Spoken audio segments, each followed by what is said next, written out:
Nous sommes la moyenne des personnes que nous fréquentons. Je suis Mathieu Stéphanie, entrepreneur récidiviste et cofondateur de Cosa Vostra, cabinet de conseil en stratégie et croissance digitale. Avec Génération Do It Yourself, je vous propose de rencontrer ensemble des entrepreneurs, sportifs ou artistes qui vont littéralement faire exploser notre moyenne.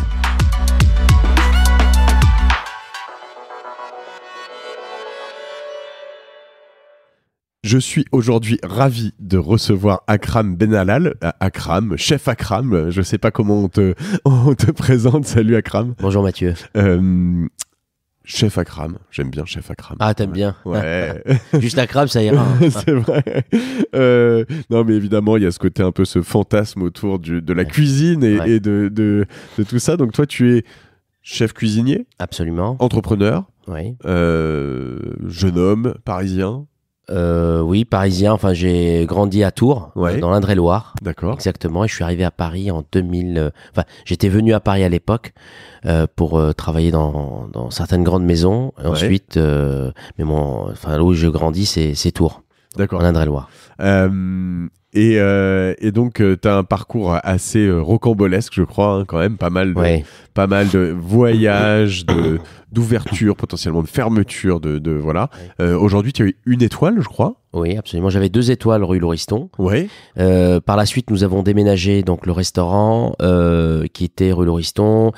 Et on est allé rue Tronchet, on a tout changé, enfin on a fait les travaux et on a redémarré de zéro, on a récupéré 1 étoile. D'accord. Et puis bien évidemment là, on attend de voir dans les prochaines années potentiellement si on pourra récupérer notre 2e étoile. Et plus loin si bien évidemment on y arrive. Donc voilà. Alors attends, mais tu as fermé un restaurant qui avait 2 étoiles ? Oui, en fait, non, parce que alors. Pour tout te dire, l'histoire du restaurant Akram. Je suis là, je compte bien, tu vas tout me dire. Ah, tu as vite fait comprendre. J'ai eu, donc, je suis arrivé à Paris en 2009 et par la suite, donc, j'ai ouvert le restaurant Akram rue Lauriston. Ce restaurant-là m'a quand même beaucoup porté chance. Alors, à l'époque, il appartenait à Guy Savoy. Ça s'appelait le Bistrot de l'Étoile. Ouais. Et quand j'ai repris. Je vois très bien, d'accord. Quand j'ai repris la première année, moi je connaissais personne à Paris, j'étais pas dans le milieu, rien du tout. Et là, on a eu très rapidement 1 étoile et même pas 2 ans après, on a eu la 2e étoile. Et par la suite, donc ça a été l'ascension, si tu veux. Mais j'avais déjà en amont, si tu veux, comment t'expliquer ? Je crois que le terme là où je me sens le mieux, c'est de parler de vision. Tu vois, c'est-à-dire d'avoir toujours un temps d'avance, c'est-à-dire toujours de penser où tu veux aller. Donc forcément, il y a une volonté de vouloir grandir, mais aussi de pouvoir créer des concepts, voir son métier beaucoup plus loin que de faire ce qu'on fait tous les jours. C'est-à-dire de le pousser beaucoup. Jusqu'où peut-on aller ? On va rentrer là-dedans parce que il faut le voir, hein, à Akram, notamment rue Tronchet, hein, donc près de la Madeleine. Pour ceux qui sont à Paris, je vous recommande vraiment d'y aller. Ça reste un restaurant de haute gastronomie, donc c'est un certain prix, mais c'est accessible le midi notamment. Hein. Enfin, on est. La forme du midi, elle est à 65 €. Oui. Le midi, c'est rapide en plus de ça, et vraiment on est très généreux. Donc, parce qu'on donne beaucoup de plats. Donc je confirme. Et c'est beau, c'est bon, c'est incroyable, un accueil fantastique. Donc voilà, c'est pas un instant promo, c'est vraiment un instant découverte qui vient du fond du cœur, ce que je vous dis là. Mais on va revenir sur tous ces points de détail. Parce que là, j'ai déjà envie de savoir comment, entre 2009 et... donc là, on parle d'il y a 10 ans, quoi. Et tu arrives à faire 1, 2 étoiles, fermer, rouvrir, et puis maintenant avoir on faisait le compte juste avant, presque une 12aine de restaurants. Ouais. C'est juste vraiment assez incroyable comme parcours. Avant de remonter ce fil-là, toi, tu es d'origine algérienne. Oui, absolument. Né en France, mais tu as grandi en Algérie. Et j'ai grandi en Algérie, oui. Après, donc, j'ai grandi en Algérie jusqu'à... Mais pourquoi alors ? Qu'est-ce qui s'est passé ? Non, ma mère a suivi mon père à l'époque. D'accord. Et du coup, moi, j'ai grandi en Algérie jusqu'à mes 11 ans. Après, j'ai un petit frère et j'ai une petite sœur. Et mon père nous a abandonnés, j'avais 11 ans. Et du coup, on s'est retrouvé sans plus rien. Abandonné. Donc, abandonné, ouais. Et, Jamais revu. Non, jamais revu. Et ce qui s'est passé entre-temps, c'est que, bon, c'était une période assez difficile. Moi, j'ai dû arrêter l'école pour pouvoir tout de suite... j'avais tout de suite le rôle de responsable. D'accord. C'est très drôle parce que j'ai toujours voulu être depuis tout petit, hein, j'ai toujours voulu être celui qui protège. Enfin bon, voilà. Et du coup, j'ai dû par la suite faire les marchés pour ne serait-ce que subvenir un tout petit peu aux besoins. En France? Non, ça c'est en Algérie. Hein. Ouais, donc dès quoi? À 11 ans, enfin 11-12 ans. Et après, on est arrivé en France, j'avais 14 ans. Ouais. Donc ça a été pour moi... alors, quand je T'étais parle... plus scolarisé du coup à ce moment-là? Non, j'avais arrêté l'école à 11 ans. Et par la suite, quand je raconte cette histoire, souvent on me dit ah là là, ça devait être difficile et tout. Eh ben, je vais te dire pas du tout.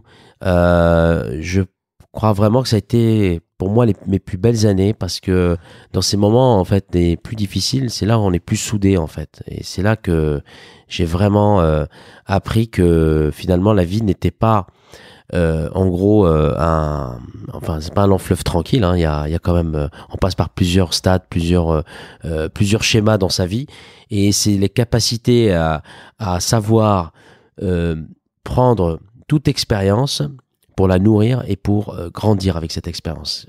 Qu'est-ce que ça va m'apporter? Figure-toi que ça m'a apporté beaucoup par la suite. C'est ce qui m'a fait une mentalité vraiment, assez forte à savoir recevoir les coups, à jamais lâcher, et parce que la vie c'est ça. Et si j'aurais voulu ne pas avoir tous ces problèmes-là ou les problèmes, je dirais, d'entrepreneurs, hormis de ça, la santé, c'est ce qui est le plus important. Quand je vois qu'il y en a d'autres qui se battent tous les jours dans des lits d'hôpitaux, si tu veux, pour nous, tu vois, ma philosophie, si tu veux, elle est vraiment, vraiment. Alors, pour beaucoup, elle n'est pas étrange, elle est juste normale en fait. C'est-à-dire mais elle est optimiste, j'ai l'impression. Elle est optimiste. Faut pas voir l'échec quand on réussit pas quelque chose. Ça veut pas dire qu'on est mauvais. Au moins, on a essayé. Donc, par contre, on ne peut qu'apprendre. Et j'aime bien ce dicton que disait Nelson Mandela, que j'adore. Il disait « Soit j'apprends, soit je gagne. Je ne perds jamais. » Et c'est tellement vrai. Et par la suite, on est arrivé en France. Et là, donc en 80... Mais alors, juste pour revenir sur ce point, je suis pas du tout, soyons clairs, dans la psychanalyse, c'est pas par rapport à ce que ça t'a... Mais c'est quoi? Tu arrives en France... T'as fait des marchés, donc c'était ton job. Tu faisais des marchés tous les jours? Absolument, ouais. Et sur le marché Michelin à Oran, je faisais le marché là-bas pour subvenir avec ce que je. En fait, pour moi, c'était un symbole très fort. Tu vends. Oui, c'était très fort. Je vendais des légumes, je vendais des herbes. Ce que je pouvais ramener à la maison, c'était pour moi un grand symbole. Et c'était pas le marché c'était pas ta mère ou quoi? Tu bossais pour des gens qui te filaient 3 pièces à la fin. Voilà, c'était ça. J'aidais comme je pouvais ma mère. Elle, on vendait nos meubles, elle vendait ses habits. Moi, j'ai vu l'appartement là où on vivait. Petit à petit, je voyais des gens venir prendre des choses et repartir. Et petit à petit, je voyais l'appartement se vider. Mais la vraie force dans tout ça, c'était pas la mienne. C'était celle de ma mère qui ne se plaignait jamais, qui ne disait jamais, qui disait, qui nous montrait pas tout ce côté-là assez difficile pour elle. Jamais, très fière, très forte, et elle a toujours tout assumé. Et je crois que ça aussi, ça fait partie. Je tiens beaucoup d'elle, ces choses-là. Voilà, c'est-à-dire que je me prends pas la tête sur des petites choses. J'essaie d'avancer. Je reste pas sur des petites choses, quoi. C'est que j'avance vite. Voilà. Et alors, j'imagine que tu prends une grosse claque dans la gueule quand tu débarques en France à 14 ans, enfin, changement de culture, changement de... Non, parce que l'éducation que ma mère nous a donnée, quand on sortait, quand j'étais dehors, on parlait arabe, et quand on était à la maison, on parlait français. Parce que ma mère, elle a grandi à l'époque quand l'Algérie était française, ouais. Et du coup, elle a grandi dans des écoles françaises. Ouais. Elle nous a appris, elle nous a donné le savoir-vivre. quand on est arrivé en France, donc on avait déjà tout ce côté-là. Et surtout, oui, c'était pas une. Alors, la vraie claque, c'était que on savait, ma mère, quand elle avait décidé de venir en France, c'était pour nous donner un avenir. Se dire que elle se retrouve une femme abandonnée avec 3 enfants, qu'est-ce que je fais? Donc elle est venue ici, on avait beaucoup plus de chances d'avoir un avenir. Et c'est vrai que quand on était arrivé en France, ce qui était incroyable, c'était de voir à quel point la France est un pays généreux. Ouais. Et je crois qu'on le dit pas assez, dans tous les sens du terme. C'est-à-dire qu'on laisse pas crever quelqu'un, c'est pas vrai. Faut juste remonter ses manches et y aller. Et je le dis, et je le dis bien fort, c'est vrai que c'est un pays où la chance, elle est partout. Faut savoir juste la provoquer et y aller. Faut pas l'attendre. C'est quelque chose qui te caractérise, parce que du peu que j'ai pu lire de toi, ouais. J'ai l'impression que, et je partage ça, hein, moi j'aime la France, et voilà, hein, sans être démago, voilà, mais j'ai l'impression que c'est vraiment un pays enfin ton pays, et que tu l'aimes, et que tu le défends jusqu'au bout, sur la culture, sur le goût. Surtout sur tout ce qui est ce terme de générosité, c'est bien la France. Et souvent, on a du mal on le voit pas quand on y a toujours été, quand on a grandi ici, quand on a vécu ici, mais quand on vient de l'étranger, il est vrai que la chance qu'on a de pouvoir tout de suite réussir sa carrière, c'est qu'est-ce que c'est pour moi très dur. J'aurais pu très bien arriver, balayer par exemple, mais j'aurais un métier. On peut faire n'importe quel métier, on a la tête haute. Il n'y a pas de sous-métier. C'est-à-dire qu'on démarre par ça et puis on se donne une ambition, on se dit ok, je vais arriver à la lune. C'est toute une question de volonté, de charisme, je crois aussi, et puis de se dire ok, je peux y arriver. Et c'est vrai qu'en France, pour les ambitieux, je dis bien pour les ambitieux, il y a énormément de place. Ce qu'il y a, c'est qu'il ne faut surtout pas lâcher. Quand je vois parfois les gens qui me parlent de New York, mais les États-Unis, c'est beaucoup plus dur. C'est beaucoup plus difficile d'y arriver. Ah, et quand t'arrives et que t'es dans la rue, t'es dans la rue. T'es dans la rue, c'est-à-dire c'est marche ou crève. Ouais. En France, il n'y a pas ça. C'est-à-dire qu'on rebondit, qu'on rencontre des gens, qu'on se fait conseiller, qu'on se fait aider. Et ça, je trouve que quand même... Et puis parfois j'en parle, mais peu de gens me croient parce qu'ils y croient pas. Quand on y croit profondément, on y arrive. Du coup, Akram, toi, tu te souviens pas de ta naissance en France et tes 2 premières années, non. A priori. Tu te souviens du jour où t'es revenu? Oui, bien sûr, parce que j'étais revenu entre-temps. Ouais. Moi, la première chose qui me vient à la tête, c'était vraiment la baguette chaude. Voilà, c'était le truc, la baguette et le beurre. Ouais. C'est top, quoi. D'ailleurs, je le fais souvent maintenant. Je vais avec mon fils faire des petits déjeuners le matin avec des tartines comme ça. Et on se fait ça tous les deux. Café. Un café. Et c'est top. Bref, et donc voilà, alors ça c'était la première des choses, et puis surtout, quand on était venu en France en 94, moi ma mère allait voir l'assistante sociale, elle lui donnait des bons, et puis on allait au Resto du Cœur.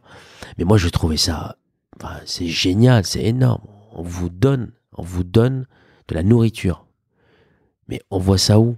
Les gens vous accueillent, on sortait avec des caddies, je me rappelle, on me donnait du chocolat, on prenait des pâtes, c'était rationalisé, bien évidemment, mais comme quoi, voilà, il y avait tout. On avait un appartement on était aidé par les APL et tout ça, mais vous voyez, c'est tout ça en fait qui fait que finalement, il y a vraiment une aide qui est généreuse.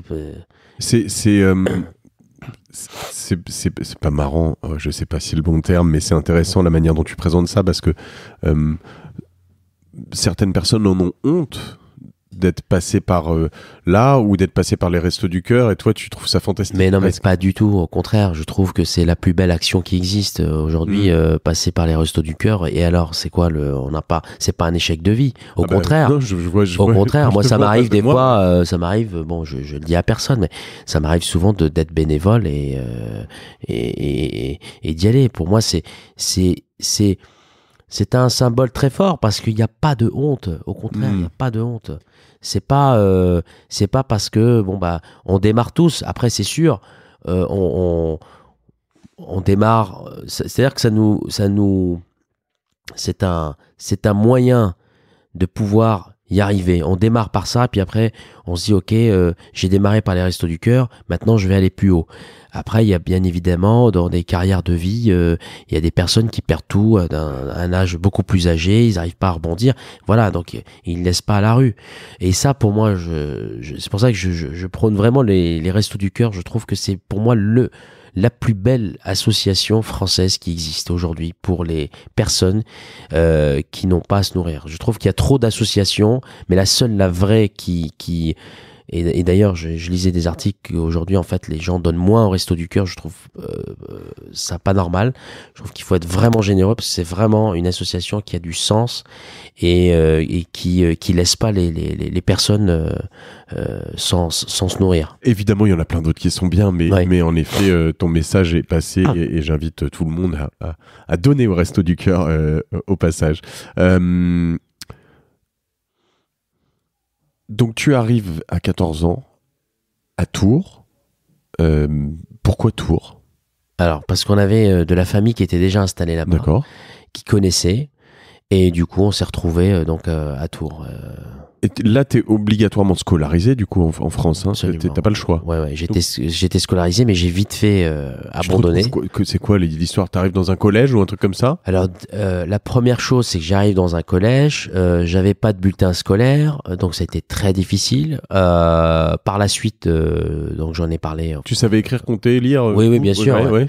J'en avais discuté avec ma mère, qui par la suite me dit, je lui dis effectivement que moi je voulais pas aller à l'école. Je me sentais trop mûr pour aller à l'école, en fait, pour tout te dire. c'est bizarre, hein, je me suis. C'est marrant parce que t'as quand même ce côté ambitieux. Tu parlais de la lune tout à l'heure, tu parlais de tout ça. En fait.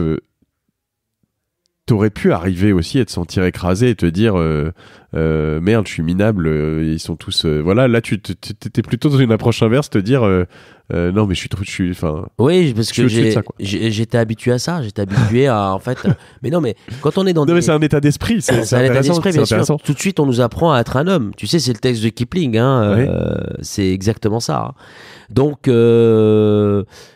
j'ai décidé d'arrêter l'école pour être cuisinier de métier, et je savais qu'il y avait un apprentissage, on s'était renseigné, du coup qu'il n'avait pas besoin d'aller à l'école, d'avoir des bulletins scolaires. C'était tout de suite, on nous met les pieds à l'étrier. Bref, et j'ai démarré comme ça, dans un restaurant à Moulineuf. Mais avant ça, restaurant gastronomique, je ne savais pas ce que ça voulait dire. Et alors, je vais te dire un truc très drôle, c'est que le premier restaurant où je voulais aller travailler, c'était sur la Nationale 10 à Monet, exactement. C'était un routier. Je rentre dans le routier et là, je sors et je dis à ma mère, waouh, c'est génial, je suis pris dans ce restaurant. Et là, ma mère, elle me dit, écoute, mon fils, ce restaurant, c'est pas un grand restaurant. Parce que pour elle, l'image du grand restaurant, c'était les restaurants avec des nappes blanches. D'accord, c'est pas faux. Et oui, c'est vrai. Et du coup, je lui dis, ah bon? Elle me dit, oui. Et elle me dit, écoute, non. Elle dit, il faut que tu travailles dans un restaurant avec des nappes blanches et de la moquette. Bon. Et par la suite, effectivement, j'ai pu trouver donc un restaurant à Moulineuf. Et c'est pas le meilleur conseil que ta mère t'ait donné? C'est le meilleur. Si, c'est vrai. Elle a toujours, parce que qui mieux qu'une mère? C'est tellement mignon. Elle te juge jamais. Ouais. Tu sais, elle est toujours là pour te montrer une direction que tu dois prendre. Qui mieux qu'une mère pour te connaître? Ouais. Par la suite, donc j'ai. C'est très émouvant. Oui, c'est vrai. Ouais. Et donc par la suite, j'ai trouvé un restaurant à Moulineuf, exactement, parce que par la suite, après Tours, on a habité à Château-Renaud. Donc c'est un petit patelin juste à côté de de Amboise. Et là, il y a une départementale qui mène jusqu'à Blois. Et figure-toi que tous les matins, alors quand j'ai fait mon stage là-bas, j'ai été pris tout de suite. Donc le chef qui s'appelle Thierry Poidras. Et ça, c'est donc le premier, du coup. Le premier, ouais. Et t'arrives, et pourquoi il te prend? Qui a été beaucoup pour moi. Écoute, ça s'est fait d'une manière. Enfin, d'abord, j'y suis allé pour faire un stage. Ouais. Et donc, je suis arrivé dans cette cuisine qui était, je me rappelle encore, déjà l'odeur du restaurant. Il avait une odeur très spéciale. Et puis, je suis rentré en cuisine et je voyais ce fourneau Molteni qui était là, brillant en inox. La cuisine était rutilante. Ah, elle brillait, quoi. Et là, c'était une vraie cuisine, un vrai restaurant, quoi. Et là, je me suis dit, waouh, j'ai estimé la chance que j'avais. Savoir estimer. Tu vois, des fois, on n'estime pas assez la chance qu'on a. Ouais, j'ai estimé la chance, j'ai savouré cette chance-là. Et tellement que j'étais... Je t'arrête, excuse-moi, ouais. Tu vas reprendre absolument là où tu étais, j'espère, mais c'est très important ce que tu viens de dire parce que dans les personnes très ambitieuses ou quand tu es très entrepreneur, t'as souvent une difficulté à savourer l'instant et la chance que t'as, tu vois ce que je veux dire? Exactement. Et comme tu veux toujours plus, et ben t'es jamais satisfait. Ouais. Et c'est important, je pense, j'ai plusieurs invités qui m'en ont parlé, mais je pense que j'ai aussi beaucoup d'invités qui savent pas forcément prendre ces choses-là. Moi, j'ai toute proportion gardée évidemment, hein, mais j'ai souvent du mal, je m'en rends compte, et c'est quelque chose que j'essaye de faire de plus en plus, de me dire, de poser, de regarder autour de moi et de me dire. Waouh, j'ai la chance, quoi. Je kiffe ce que je fais. Bah oui, ouais, c'est vrai. Parce que tu sais, il y a que comme ça que tu peux mieux comprendre, comment dire, l'énergie que tu peux donner à ton entreprise aussi, parce que ça passe par là. C'est-à-dire que plus tu sais savourer cette chance-là, plus l'entreprise, comment dire, tu donnes une bonne énergie. Ouais. Et moi, là, en l'occurrence, c'est que je travaillais pour quelqu'un. C'était pas mon entreprise, c'était le restaurant de Monsieur Violette, sa femme, et Thierry Poidras qui travaillait là-bas. Bref. Et là, il est vrai que donc je savourais ce moment-là et pour la reconnaissance que j'avais envers cet endroit, enfin ce restaurant, c'est que je voulais arriver avant tout le monde. C'est-à-dire que le matin, tout le monde commençait à 9h. Moi, j'étais là-bas à 7h. Il y avait l'arrivage de poissons. Je disais rien à mon chef. Et j'étais en train de préparer. J'avais tout préparé, la mise en place. C'est-à-dire le poisson, j'avais cuit les légumes. Lui, il arrivait le matin. En fait, j'avais tout fait. Et le gars... Il t'a appris à faire les bases. Il m'avait appris à faire les bases. Mais la volonté que j'avais de bien faire, c'était inné chez moi. C'est-à-dire que, tu vois, c'est pour ça que je dis souvent à des jeunes qui travaillent à mes côtés, qui sont aussi en apprentissage, c'est que pendant que les jeunes qui étaient à mes côtés, les apprentis du même âge que moi, hein, l'après-midi, eux, qu'est-ce qu'ils allaient? Ils allaient jouer au foot. Moi, qu'est-ce que je faisais après le service? Je restais au restaurant et je travaillais. C'est-à-dire que j'ai essayé de me perfectionner dans les pâtes feuilletées, la pâte sucrée, le chocolat, la pâte à choux, les glaces. Donc tout ça fait que, finalement, non pas je me suis privé, mais j'ai au contraire, oui, voilà, mais c'est-à-dire que j'ai pas eu une adolescence d'un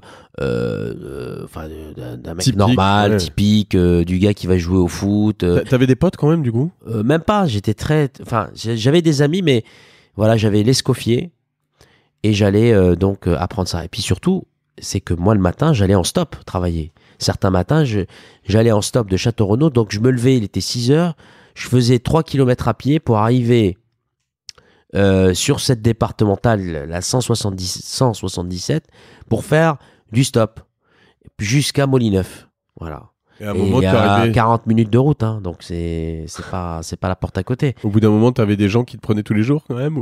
Des fois, je tombais sur les mêmes, ou des fois, non, je tombais sur des gens complètement différents. Et ça a duré combien de temps? Ça a duré pendant 2 ans à peu près. Après, il m'a fait... J'avais un logement juste au-dessus, mais des fois, quand ma mère me manquait, je rentrais et puis je revenais le matin en stop, à Moulin-Neuf. Voilà. Ça, c'est ta découverte de la gastronomie.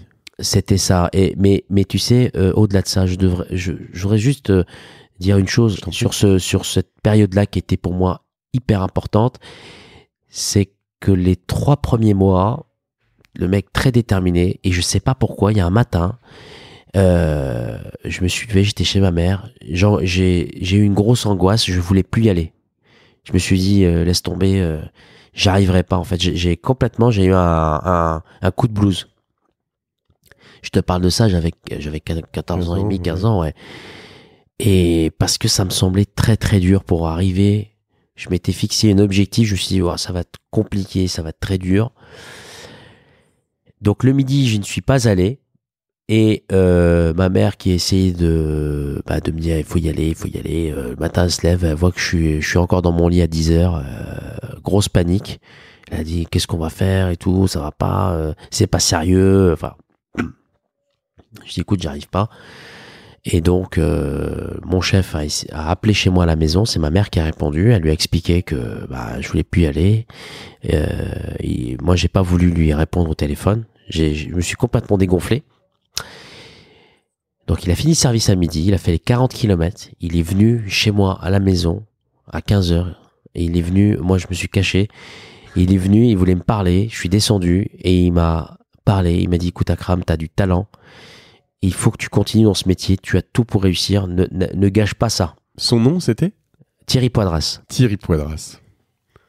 Et qu'est-ce que j'ai fait? Donc, ces mots-là m'ont tellement touché. J'avais besoin d'être rassuré. Parce qu'en fait, je travaillais, mais j'étais un peu dans le brouillard. Je suis monté dans la voiture. Et puis, depuis ce jour, voilà, j'ai pas quitté ce beau chemin de ce beau métier qui est d'être cuisinier. Voilà. Et c'est comme ça. Et tu vois, la vie, des fois, en fait, c'est pour ça que parfois, on sent que on n'a pas les capacités, tu vois, on baisse les bras. Et c'est vrai que des fois, juste avoir les bons mots, bons moments de quelqu'un qui va essayer de te rassurer, ça va te donner du punch et puis tu vas dire, ouais, je vais pas abandonner. Et ça tient un peu de choses. Parce que imagine, j'aurais pu dire, ok, stop, qu'est-ce que je serais pas là aujourd'hui, tu vois. C'est aussi la force. On parlait dans un podcast récent que je recommande vraiment, avec Philippe Gabillier. Oui. Donc là, on est quelques jours après la sortie et j'ai beaucoup de très bons retours et vraiment beaucoup de gens l'aiment beaucoup cet épisode. On parle d'optimisme, on parle de chance, on parle de leadership. Et là, t'as parlé d'optimisme tout à l'heure, d'optimisme, mais vraiment, on sent exactement ce qu'il a décrit en toi. Mais le leadership que tu décris par Thierry Poidras, mais c'est quand même quelque chose qui est difficile à acquérir, mais qui est quand même primordial. Un leader change ta vie, quoi. Et là, on sent qu'il a changé ta vie. J'imagine j'espère que tu changes la vie de certaines personnes dans ton escouade. Oui, parce que il faut être un passeur, je crois, dans la vie. Tu vois, c'est pas juste être un chef cuisinier ou chef d'entreprise. Je pense que, tu vois, le plus beau mérite, c'est qu'un jour, on puisse parler de toi et on puisse dire, tiens, c'est dans cette entreprise que j'ai eu le déclic. C'est dans cette entreprise, tu sais, c'est la plus belle des choses, hein. C'est la plus belle des reconnaissances. Je crois que il y a pas de bonne et mauvaise réponse à ma remarque, mais c'est très drôle parce que quand tu dis il faut être un passeur, c'est exactement ce qu'il dit. C'est exactement ce qu'il dit. C'est pour être un bon leader, pour avoir de la chance, il faut passer la chance à autrui, et ça te revient naturellement. Et c'est je dois avouer que c'est intéressant parce que on sent que c'est très, très instinctif chez toi aussi. Tu l'écouteras et voilà, vous pouvez le lire. Alors, on parle tous les deux du nez. J'ai l'impression qu'on est tous les deux. Oui, c'est le rhume du foin. C'est ça, en ce printemps 2019. Ah là là, c'est. Donc voilà, vous avez 2 canards qui vous parlent. Voilà, donc. Intéressant. Le restaurant était étoilé, celui-ci ou... Non, pas du tout. C'était un super bon restaurant qui avait un bib gros. Non, il a fermé. Maintenant, il a changé parce qu'il est parti. Il fait d'autres choses maintenant. Il a voulu arrêter. Il a voulu avoir un restaurant beaucoup plus cool où il puisse avoir beaucoup plus de temps avec sa femme. Mais donc voilà, c'est là où finalement j'ai appris vraiment une philosophie de vie. Puis par la suite, j'ai découvert ce que c'était que les restaurants, les étoilés Michelin. Et toi, dans ce moment-là, donc tu as 15-16 ans, quand tu arrêtes, c'est ça? Tu restes 2 ans à peu près? Ouais, j'avais 17 ans quand j'ai arrêté. Tu te projettes comment? Je veux dire, c'est quoi la différence entre j'avais... Accra, mais qui revient d'Algérie, qui débarque à Tours J'étais transformé. Moi, je me suis dit tout de suite que je voulais être demain un grand chef. Il y a eu 2 déclics dans ma vie. Il y avait celui-ci.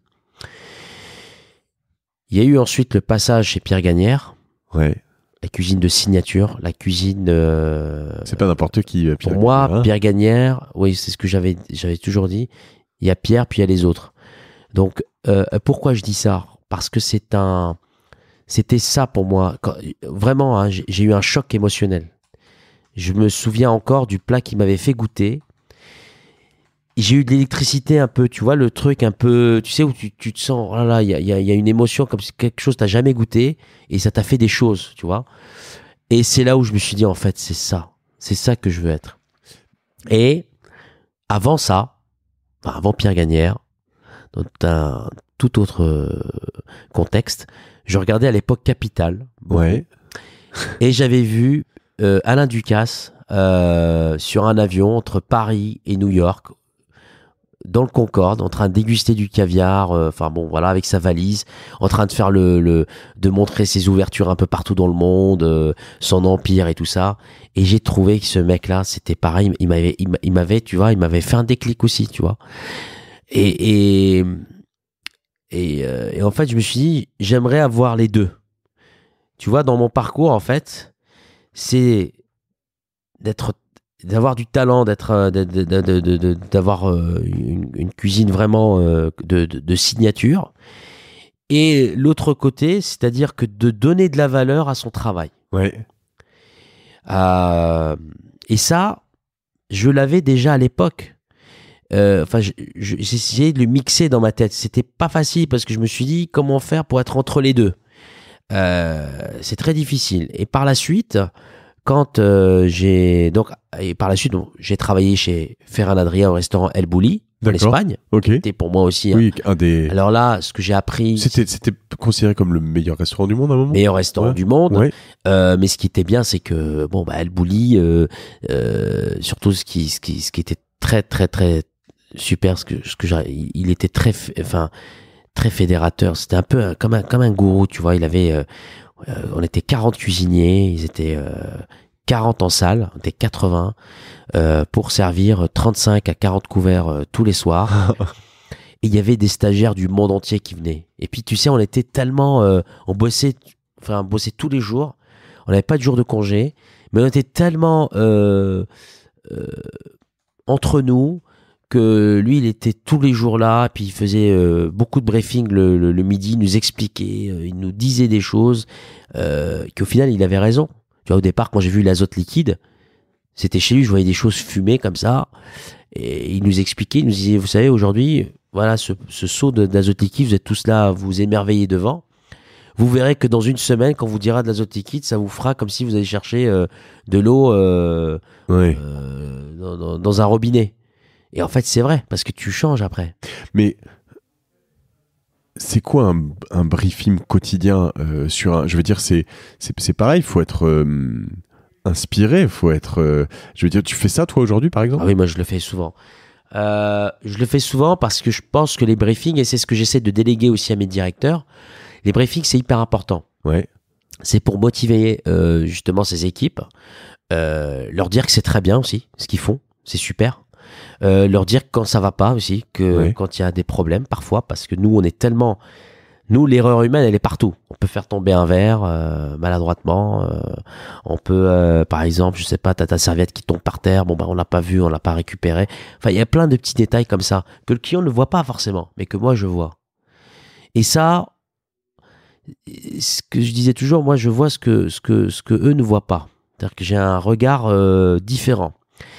Pour leur apporter, parce que pourquoi il faut toujours maintenir la barre très très haute, sinon on peut se dire oh, c'est pas très grave, c'est vrai, on peut se dire c'est pas très grave, le client de toute façon il le voit pas, c'est des petits détails, je chipote sur des petits détails, mais le diable se cache dans les petits détails, il y a pas, c'est comme ça, et c'est vrai, le fait de faire des briefings, ça leur montre aussi que j'ai un intérêt pour eux, je suis aussi content de leur travail, qu'ils apportent, chacun d'eux apporte leur pierre à l'édifice. Je leur parle de problèmes aussi. Et voilà, donc c'est vraiment un échange qu'on a souvent. Je pense que c'est le propre, enfin dans la recherche d'excellence, c'est nécessaire entre guillemets. Enfin, tu parles de foot de haut niveau, tu parles d'entreprise, tu parles de start-up. Il faut être capable de fédérer en fait. Voilà, exactement. Ouais. Et puis surtout que si tu veux, toutes les étapes de ma vie, j'ai appris sur moi-même aussi. J'ai fait des erreurs aussi, tu vois, des erreurs de management, des erreurs. Mais vu que j'ai été chef très vite, j'avais 25 ans. Ma première place de chef. Maintenant, aujourd'hui, j'en ai 37. 25 ans. 25 ans, j'avais des responsabilités, même avant. Je vais te dire à 22 ans, parce que je me suis retrouvé pendant 3 ans à Luxembourg à gérer un restaurant là-bas qui était partout. Incroyable. En fait. Voilà, c'est ça. Ouais. Non, mais c'est incroyable. C'est-à-dire que tout de suite, je voulais avoir des responsabilités. Mais alors, très jeunes. attends. Du coup, pour revenir là-dessus, Pierre Gagnère, mais même juste avant, quand tu commences chez Thierry Poidras, tu t'épluches des légumes. Ah oui, tu fais la plonge. Enfin, on faisait tout. On était multitâches. Je faisais la plonge, je faisais les légumes, je faisais tout. Mais il y a un moment avant de vraiment cuisiner. C'est tout de suite. Créer, non, mais même créer, oui. Oui, alors créer, je faisais ça chez moi à la maison, par exemple. J'avais cet instinct inné, je voulais créer, je voulais faire des choses. J'ai encore des dessins que j'avais à l'époque, je dessinais, je faisais des croquis que je fais encore, hein, je peux te montrer mon iPad, Si tu veux, ça j'étais vraiment, enfin, je suis toujours habité par ce que je fais, mais vraiment, tu vois. Y a pas plus, enfin, je me sens pas plus heureux que quand je cuisine pour les autres. Et tu vois, puis par la suite, c'est très drôle. C'est-à-dire que j'ai eu plusieurs phases dans ma vie et il y a eu des phases où, tu vois, je cuisinais pour être dans un exercice de démonstration. Et en fait, je me gourais totalement. Tu sais pourquoi ? Parce qu'en fait, je cuisinais pas pour les clients, je cuisinais pour moi. En fait, je voulais prouver.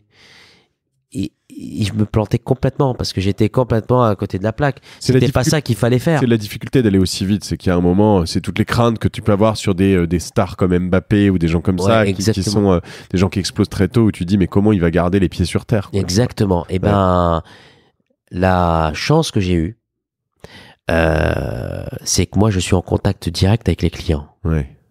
Tu vois, je passe de table en table et puis voilà, mon terrain de jeu, voilà, c'est 40 couverts le soir.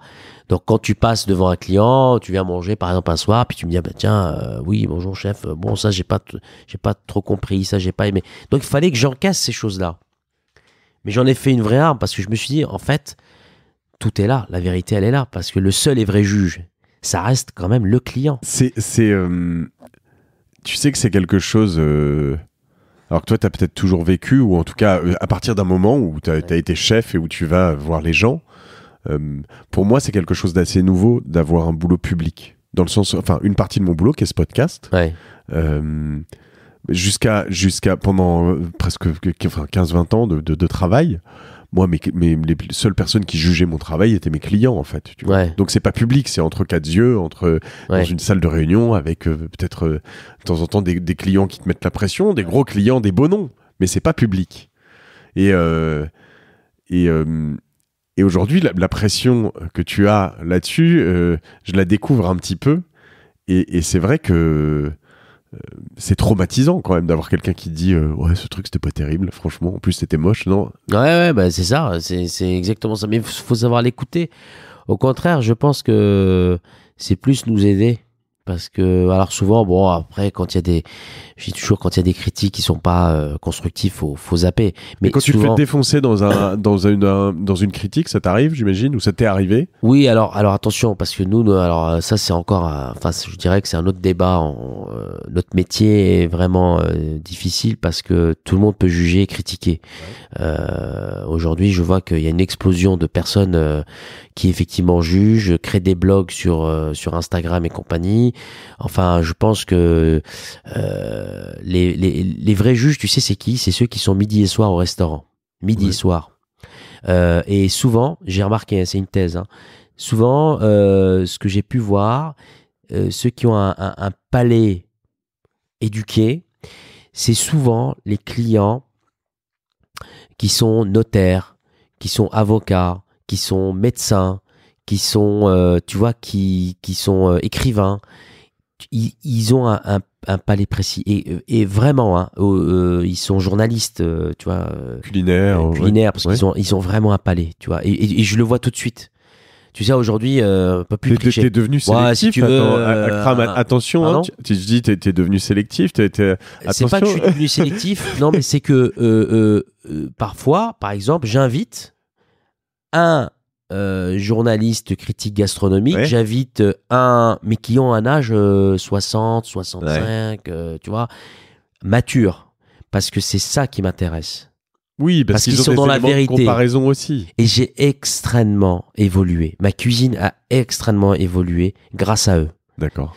Parce que j'ai pas essayé de faire une cuisine pour des amateurs. Je fais de la vraie cuisine. Et quand tu fais de la vraie cuisine, ça touche tout le monde. Il n'y a pas à discuter. C'est-à-dire que tu vois, c'est comme lire un beau livre. Tu vois, les mecs qui te disent, waouh, Mais qu'est-ce qu'il dirait Akram à 14 ans qui débarque chez toi là maintenant? Qu'est-ce qu'il dirait? Ouais, il comprendrait pas. Oh là, je sais pas. Vraiment, je pense que, tu sais, aujourd'hui, ma cuisine n'a jamais été aussi proche d'une vérité qui est de ma personnalité, en fait. C'est tout le parcours que, en gros, j'ai pu avoir dans ma carrière. Si tu veux, ça m'a construit. Ça m'a forgé et ça a fait aujourd'hui la personnalité et l'homme que je suis, tu vois. Ouais. Donc voilà. Et par moments, tu vois, tu peux avoir des moments de doute. La cuisine, tu sais, aujourd'hui, malgré tout, avec Instagram, la cuisine est devenue hyper instagrammable. Ouais. C'est très beau d'ailleurs ce que tu fais. Merci. Mais il faut pas que ça soit juste beau, que ce soit bon. Bah bien sûr. Tu sais, je dis souvent aux jeunes, attention, faut cuisiner. Non mais j'avoue qu'en plus t'as quand même ce moment. J'avoue que t'as quand même ce moment où quand t'es en train de déjeuner dans un bel endroit. Récemment, j'ai eu la chance de venir chez toi, donc je le disais tout à l'heure. Je suis allé aussi au Grand Véfour où j'ai fait 2-3 bons restos. Grand Véfour, c'est plus classique, c'est moins beau, mais quand t'es avec cet instant où t'es autour de la table, où tout le monde prend ce plat en photo, t'as envie de dire non mais les amis, kiffez un peu quoi, juste faites-vous plaisir, profitez de l'instant, etc. Ouais, bien sûr. Mais chez toi, j'ai pas résisté parce que vraiment c'est un truc de fou. La beauté de. Faut que ça soit, ça c'était Bria Savarin qui disait, faut que ça soit beau et bon.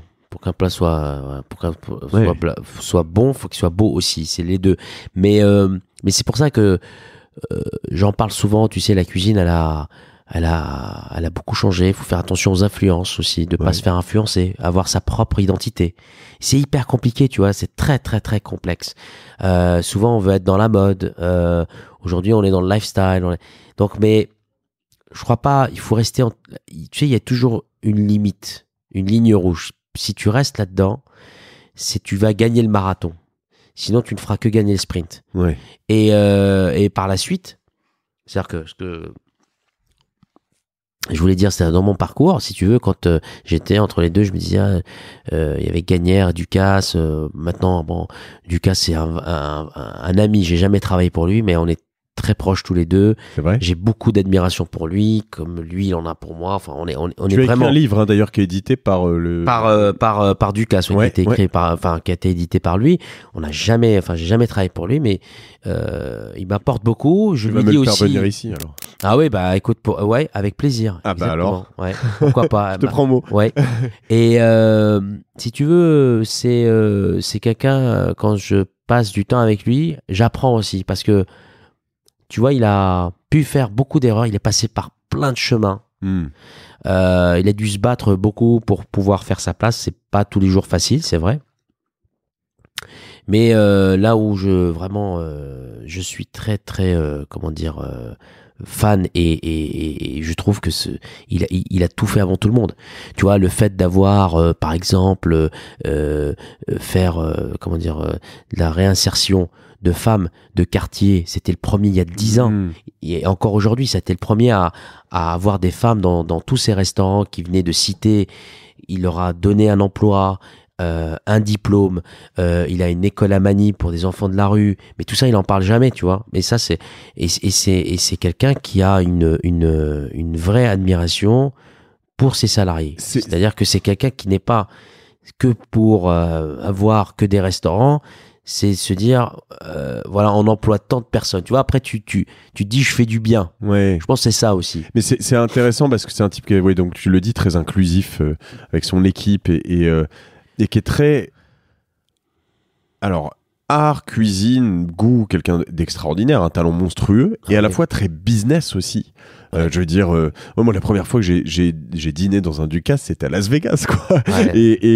Et après, tu vois, il y en a, enfin, il a des, je dirais, des points de contact. On peut aller dans des Ducasses un peu partout dans le monde, dans des endroits surprenants, dans tous les sens du terme. Je trouve ça vraiment impressionnant. Et je crois que vous avez un petit peu ça en commun, dans le sens où et c'est là où je voudrais que tu me racontes quelques petites choses parce que j'aimerais comprendre comment tu peux être artiste, je sais pas, en tout cas chef cuisinier, avec une part d'artiste, à la fois entrepreneur, manager. Comment tu peux être bon dans tout ça, qui sont des métiers tellement différents. Où est-ce que tu te fais épauler, est-ce que t'es un bon businessman, est-ce que tu vois, enfin voilà, tant de questions. Ouais, je vais t'y répondre. C'est très bonne question d'ailleurs. Écoute, être cuisinier aujourd'hui, je pense qu'il y a deux choses.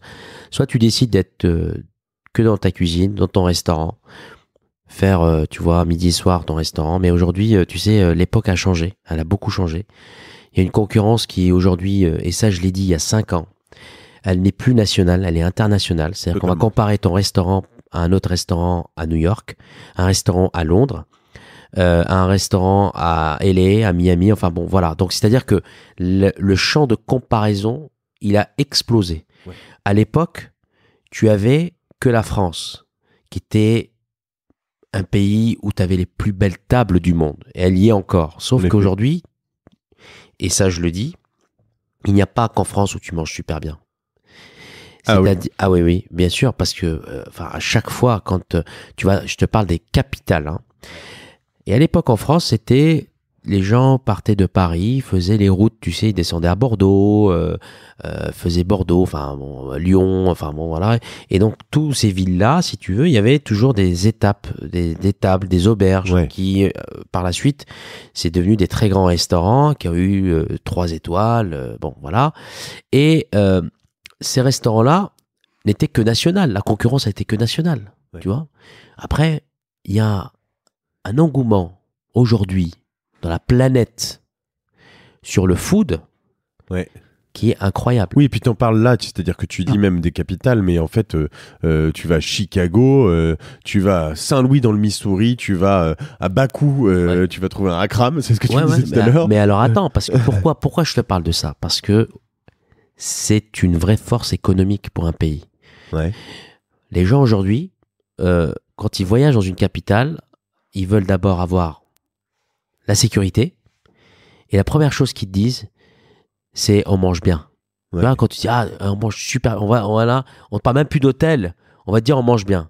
Et en troisièmement, ça va être bien évidemment l'hôtel, enfin tout ce qui va autour, c'est-à-dire le côté loisir. Mais la première chose, ça a toujours été la sécurité, et ensuite la gastronomie. Tu dis toujours, tu vois, en Italie, je suis allé. Quand on me dit, tu vois, en Italie, tu t'arrêtes dans n'importe quel truc, tu manges super bien. Au Portugal, tu t'arrêtes dans n'importe un petit bar et tout, tu manges super bien. En France, tu descends aujourd'hui dans la rue et on prend, tiens, au pif, là, en bas de la rue, je te dis, tiens, on va manger là. On n'est pas sûr de bien manger. En Angleterre, c'est moins vrai. Et voilà. À Londres, tu manges bien. Non, je vais me faire, mais c'est vrai. Par mes amis, tu vois, mais non, c'est pas ça. C'est que, si tu veux, bon, tout ça fait que quand tu mets bout à bout, il y a quand même une évolution à échelle mondiale aujourd'hui dans le food, et tout le monde investit là, dans le food. Et qu'est-ce qu'on voit dans le marché aujourd'hui de la restauration ? Des jeunes brillants, quand je dis brillants, qui ont fait des études de commerce, bien sûr, HEC, qui sortent et qui ont vraiment compris notre métier. Le mécanisme, comment optimiser, comment gagner de l'argent, comment savoir s'entourer. Comment faire du marketing, comment sourcer ses produits. J'ai eu sur ce podcast Tigran Sedou, voilà, le patron de Big Mama Group, donc clairement HEC, etc. Non, pour moi, c'est ça. Eux, à mon sens, c'est l'exemple parfait que les cuisiniers devraient se dire c'est nos concurrents aujourd'hui. Oui, ou Clairement. alors faut s'associer avec eux d'ailleurs. Hein, mais Oui, mais c'est- pourquoi nous, on n'y est pas arrivé?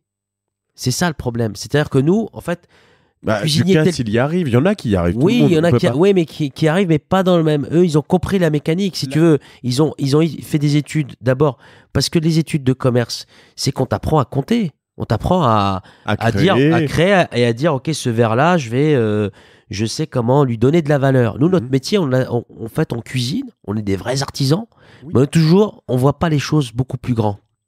Se dire, mais qui mieux qu'un cuisinier, hein, pour pouvoir créer des concepts, pour pouvoir ouvrir et s'ouvrir vers le monde. Parce qu'il va savoir, le cuisinier va savoir comment magnifier la matière pour lui donner un vrai sens. Après, c'est sûr que nous, les cuisiniers, on ne sait pas comment s'entourer, qu'est-ce qu'il faut faire pour arriver à faire un kouign-amann, par exemple, tout bête.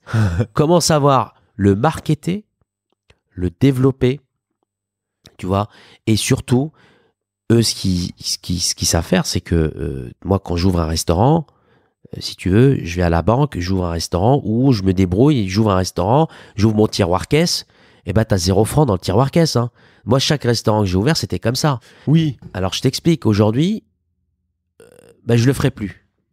Tu vois, parce que je me dis que, en fait, faut plus faire de cette manière-là. Aujourd'hui, quand on est sûr de soi, quand on est un bon cuisinier et quand on a des idées bien précises de là où on veut aller, Ouais. je pense qu'il faut savoir s'entourer, d'avoir un bon directeur financier dès le départ, avoir une équipe de marketing. Toi, t'es le cuisinier, t'es l'artiste, comme ça, eux, ils gèrent le truc. Et surtout, d'avoir une levée de fonds qui se fait sur, on va dire, les 10 ans pour dire, voilà, moi, je fais le gastro, je crée ce concept-là, là. Et voilà, moi, j'ai ouvert le tiroir caisse, tu vois, il y avait 0. Alors, quand je fais des conférences, tout le monde me dit, oh, quel parcours, c'est incroyable, c'est vrai. Tu vois, ça a été très, très dur. Tu vois, quand il y a, par exemple, il y a les attentats qui s'est passé en 2015, malheureusement, tu vois, ça nous a extrêmement affecté. Là, aujourd'hui, les gilets jaunes, ça nous a extrêmement affecté. Donc, si t'as pas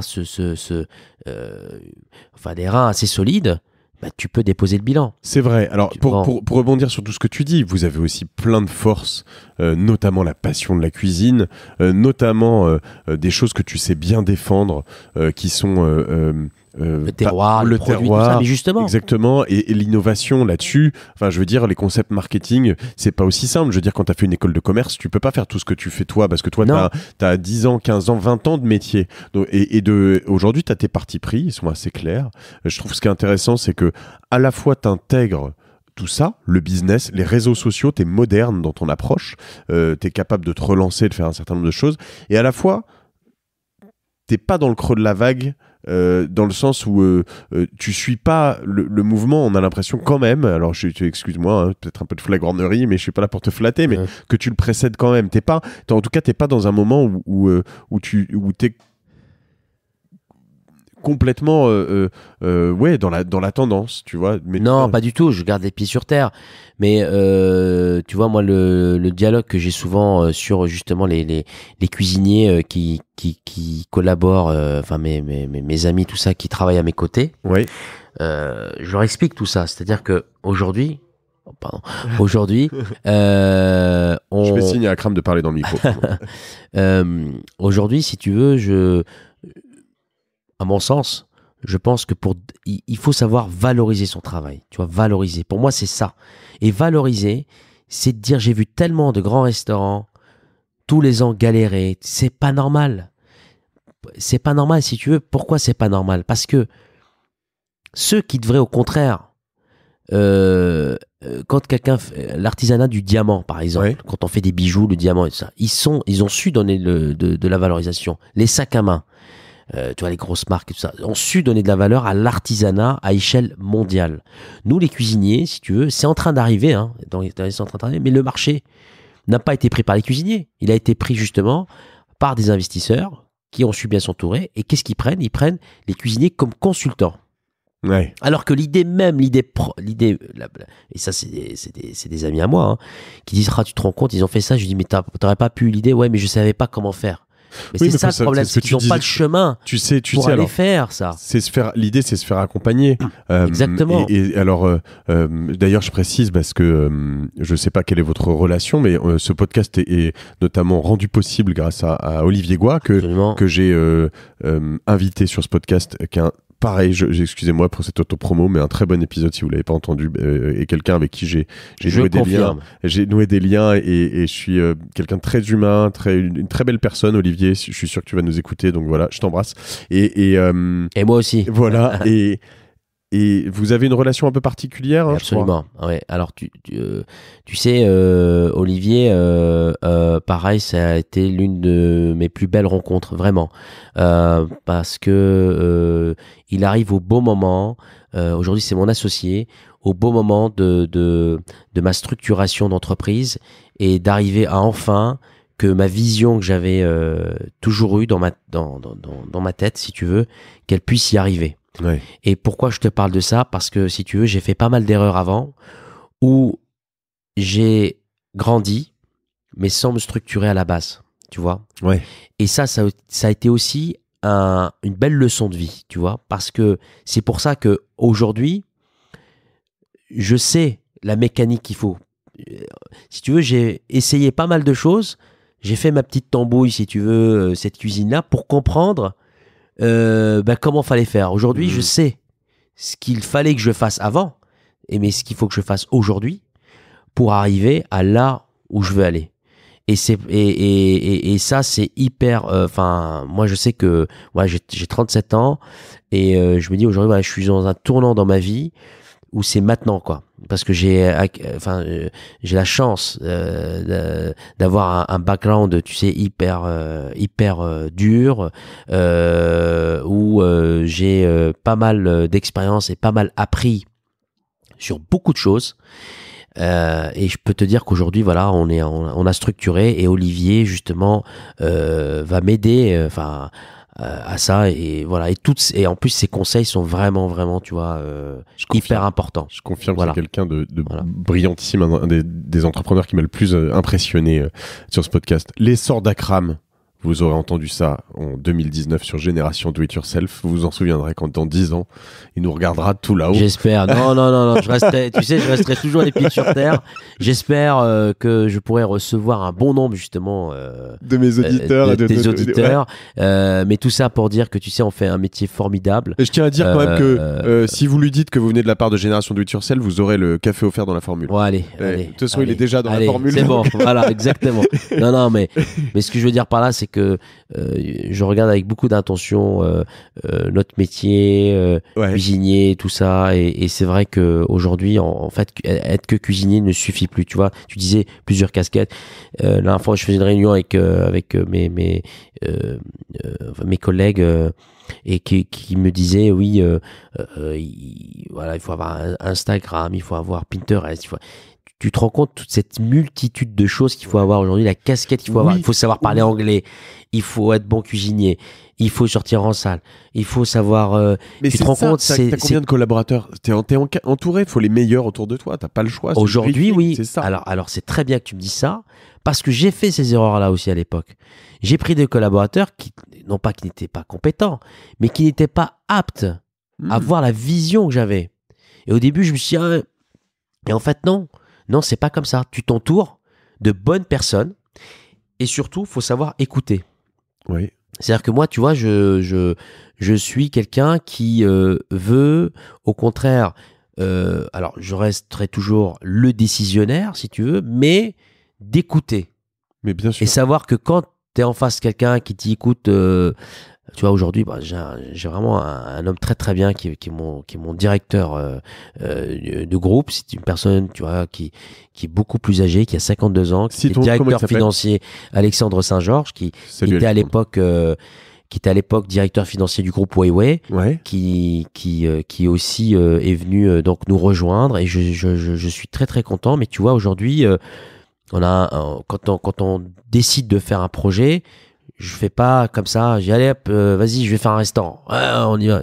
Avant, j'étais un peu comme ça. Tu faisais comme ça, puis et puis à l'arrache.com. Et puis au final, bah tu te rends compte que c'était pas la bonne. Mais il fallait que je passe par ça. Je voulais en quelque sorte essayer pour voir en tant que cuisinier quel était jusqu'où je pouvais aller, où est-ce qu'elles étaient mes limites. Ouais. Et aujourd'hui, j'ai inversé la tendance, c'est-à-dire que maintenant, ça y est, je suis structuré, c'est stable.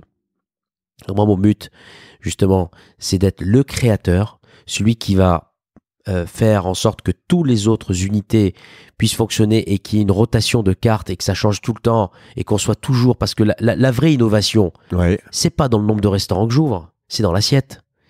C'est la capacité à avoir, à changer autant de fois. La tendance aujourd'hui, c'est ça. C'est-à-dire que tu changes tout le temps et t'es jamais rattrapé justement par cette routine et c'est toujours juste, tu vois. Ouais. Et ça s'appelle l'expérience du goût. Et donc, je l'ai acquis avec le temps, tu vois. Donc, je sais. Et puis, il y a aussi autre chose, c'est que quand je suis dans mes restaurants, moi, je déjeune et je dîne dans mes restaurants.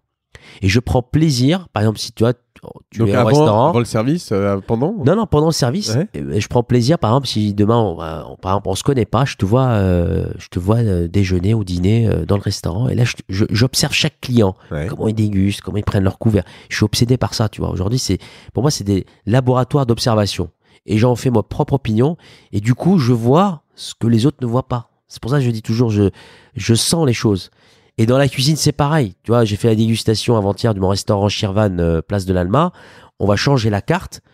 Il y avait des trucs que le cuisinier ne voyait pas. Donc, avec lui, on a bossé sur les ingrédients, on a bossé sur les choses. Et pouf, ça se transforme, tu vois. Et ça, je crois que c'est vraiment... c'est ça mon rôle. C'est génial. C'est ça mon rôle, tu vois. C'est pas d'être derrière un bureau à regarder. Moi, je veux pas.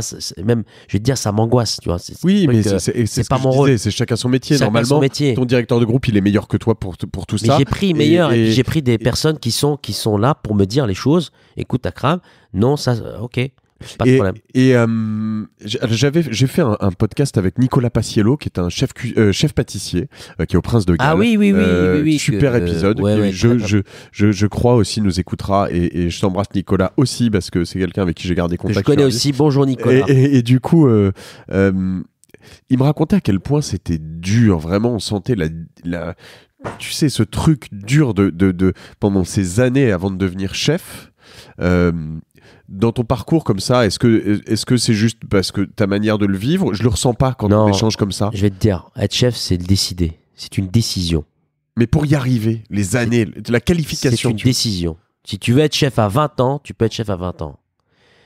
Voilà, terminé. Vous verriez le regard qu'il a devant moi, là. Non, mais c'est une décision. C'est pas parce que... moi, je vais te dire, on nous a appris. Oui, mais il y a du travail derrière. Tu le décides, je suis d'accord. Je suis d'accord, mais moi, j'en ai déjà parlé. Je connais des gens qui disent je vais avoir du succès, ils l'ont décidé, et derrière, ils font rien. Donc, ça marche pas. Mais ça marche pas, oui. Mais sauf que c'est un métier où plus jeune tu démarres, plus vite tu rattrapes et tu as une expérience acquise. Parce que tu sais, quand quand j'ai décidé d'être chef à 22 ans, j'avais pas toutes les bases. Mais j'ai appris. Ouais. J'ai consulté. Parce que c'est là, dans ces moments-là, que tu vas lire les livres, que tu vas commencer à regarder, que tu vas commencer à te renseigner, c'est ça, en fait. Et après, tu apprends, et tu apprends, et tu apprends. Et des années, tu te forges, tu te sculptes. L'être humain est une belle pierre qui se sculpte toute sa vie. Et quand je te disais, en fait, c'est le seul métier où tu peux même être chef à 18 ans. Il n'y a pas de limite. On est d'accord que chef, c'est pas qu'un titre. Chef, ça veut dire que t'es pas chef de toi-même, donc tu as une équipe. Non. Chef leader. Et comment t'es chef à 22 ans avec des gens qui sont probablement plus vieux que toi ou qui... c'est pas compliqué, ça? C'était très compliqué, surtout que moi, le restaurant qui était ouvert à Luxembourg, c'était à Espérange, il s'appelait Opium. Ouais. C'était un restaurant qui était d'influence chinoise et influence française. Donc j'avais deux cuisines dans une même cuisine, séparées. Tu avais les Chinois à gauche et les Français à droite. Donc quand tu vas faire marcher un filet de bœuf avec des nouilles sautées, avec des gambas par exemple, hein, qui sortent en même temps, ou une soupe au vermicelle avec, par exemple, un foie gras poêlé. Vas-y, il fallait faire sortir. Et ça a été... je me suis... Tu sais, je me suis planté des fois. Je voyais les bons sortir. On faisait 200, 300 couverts. Oula. Je voyais tu sais, il y avait l'imprimante ça sortait jusqu'en bas. Je savais même plus comment. Et là, t'es là, donc là, tu respires et tu gères. C'est là, en fait, le vrai truc. C'est-à-dire que tranquille, sans se prendre la tête, tu vois. Ouais. C'est là, il faut que tu canalises les choses et bam, bam, bam. Et après, c'est là que t'apprends. Tu vois. Et aujourd'hui, par exemple, quand je sers un plat, j'ai dans ma tête ta table tout de suite sans besoin de regarder le bon. Je sais que dans 5 minutes, tu l'auras fini, donc on démarre déjà l'autre plat. Brrr, tu vois. C'est comme une horloge, tu vois, ça roule. Et voilà, mais tu vois, c'est pour ça que je disais, c'est le chemin d'une vie. C'est vrai que c'est très dur quand on veut devenir un chef, c'est très très dur quand on veut y arriver.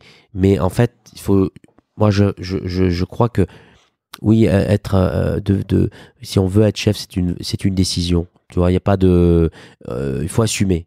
Il faut assumer les responsabilités, il faut assumer d'être un leader. Et puis l'expérience s'acquiert aussi par, je dis bien, on peut être autodidacte et être un très grand cuisinier.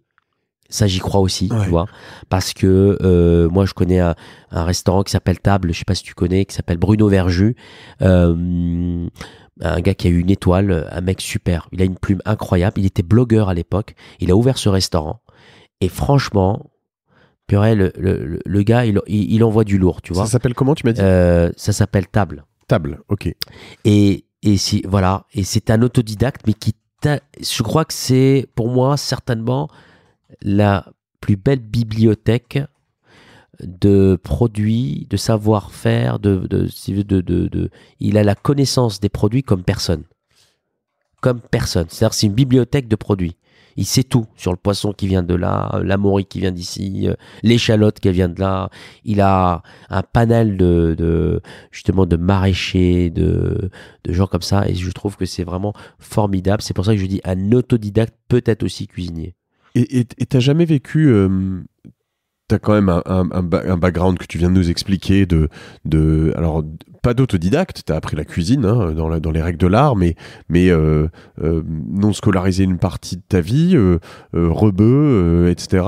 Dans un milieu qui est très franchouillard, pas tant que ça. Jamais connu ça. Jamais tu t'es senti te dire. Je me suis senti parce que c'est savoir se sentir qui on est. Je suis senti français, terminé, point barre. Alors ça c'est des. Souvent on me sort ce sujet-là. Non, je te le demande parce que c'est. En fait, vraiment, hein, je te dis honnêtement, hein, j'ai jamais senti ni une forme de racisme, ni une forme de. C'est, tu sais, je pense que moi je suis un, tu sais, je suis un fonceur, un fonceur, un TGV, donc j'avance. Je reste pas. J'ai jamais eu le talent, c'est une arme. Ouais. On pourra tout critiquer. On n'empêchera jamais les gens de critiquer, de dire des choses. Mais quand tu es devant ta poêle ou devant ton fourneau en train de cuisiner et que toi, tu t'en fous, t'as bûché, de toute façon. Je m'en fous. Et puis, j'ai jamais eu de ça. Il faut être fier, au contraire. Parce que, tu vois, faut pas le prendre comme un reproche. Je pense surtout que, tu vois, c'est ce que je disais, en France, on a trop tendance à pointer du doigt ces choses-là, et ceux qui se sentent pointés du doigt se referment, se crispent, tu vois. Ouais. Moi, je pense qu'il faut passer outre tout ça. Il faut être, au contraire, faut prendre beaucoup plus de hauteur et prouver aux gens que par son travail qu'en fait, tu vois, tout s'efface. D'où tu viens, les origines, la religion, tout, par rapport à ton travail. Et c'est ça. Et justement, alors, tout s'efface. Je vois que tu défends énormément la France et même les produits français, la cuisine française, et que il y a quelque chose où en tout cas, pour l'instant, tu essayes de rester sur des inspirations très françaises. Ce passage ou ces origines algériennes, c'est pas des choses qui reviennent dans ta cuisine? Non, il y a un petit peu, il y a un peu des influences, on va dire, d'épices. Hein. Tu sais, j'ai découvert une chose. Je me suis dit que la vraie cuisine la plus étrangère qui existe dans le monde, c'est bien la cuisine française.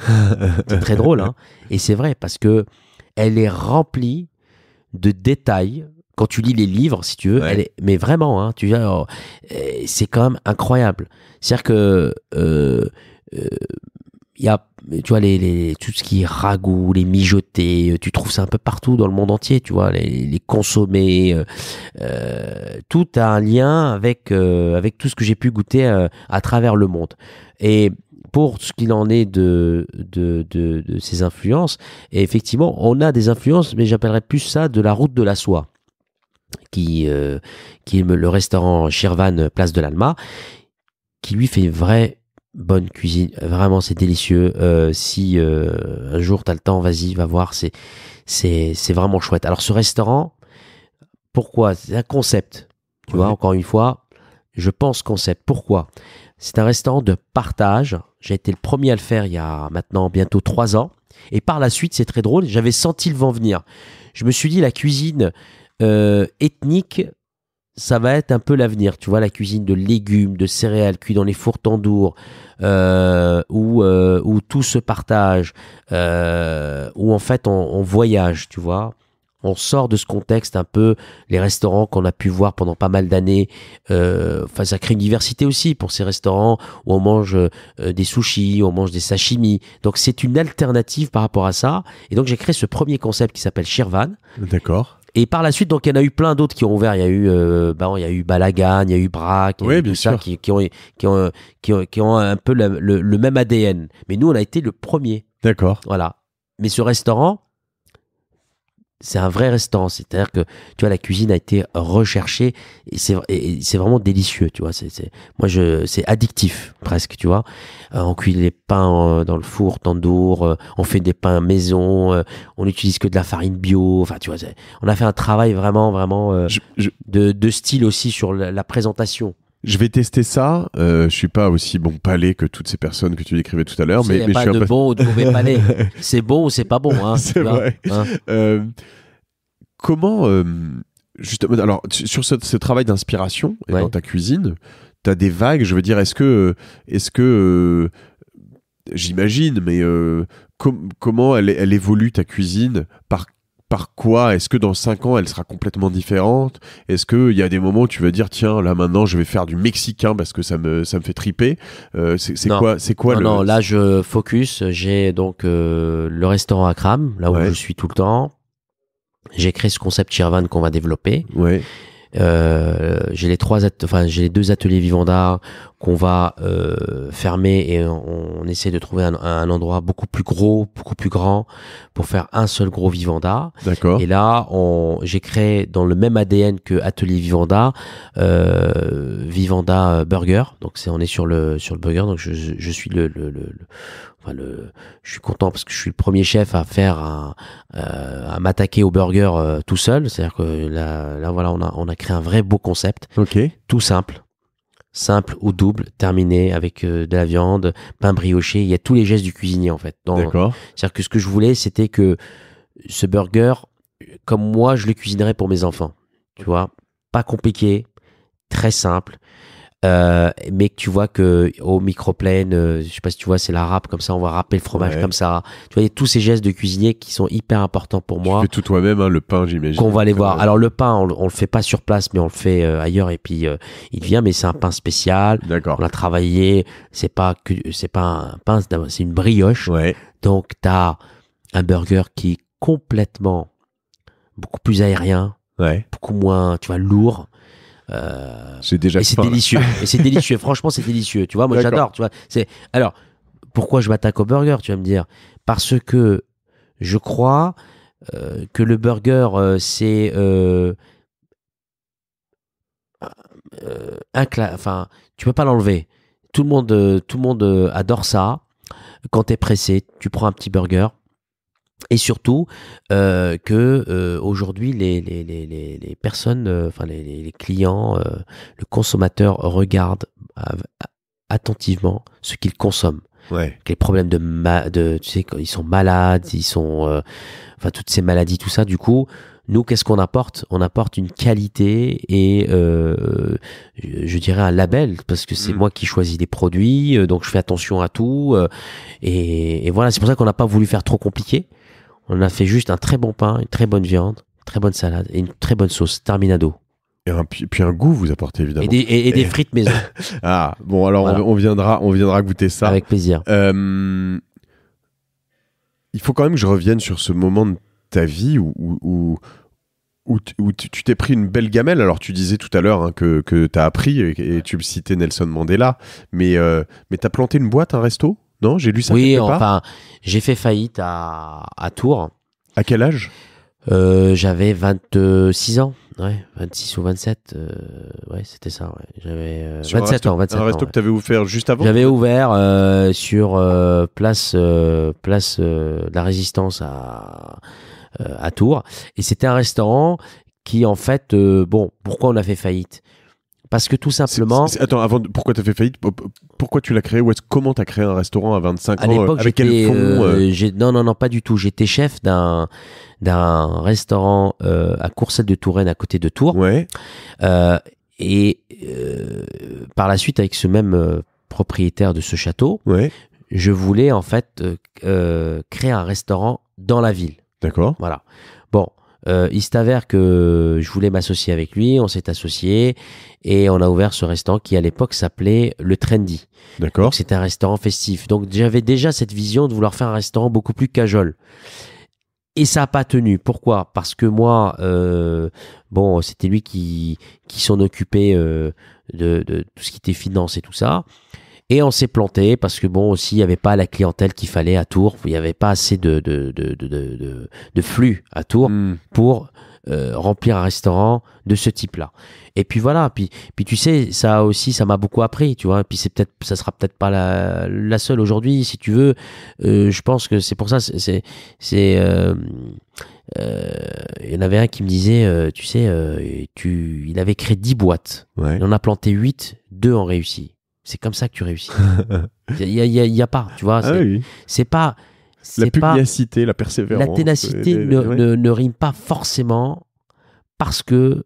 C'est-à-dire que la ténacité que sur une boîte. Tu dis, ouais, il faut que je tienne que là-dessus parce que on a toujours peur de se planter. Ce qui est normal, hein, on a toujours peur de se planter. Mais tu sais, quand tu es entrepreneur et quand tu joues ta vie, tu vois, c'est-à-dire que bon, quand même, comment on explique, quand tes responsabilités à toi, que ce soit personnel, c'est quand même un certain engagement très très fort, tu vois. Aujourd'hui, c'est ce que j'explique aussi aux banquiers, tout ça, quand on veut faire son premier prêt pour faire un restaurant, ils te demandent des cautions à rallonge, où je trouve que c'est pas forcément aider l'entrepreneur. Déjà, il prend un gros risque déjà de sa part de pouvoir créer sa première structure, sa première boîte. Si par la suite il dort pas tranquille, il peut pas être productif. C'est pas vrai. C'est pas vrai. Donc, je dis pas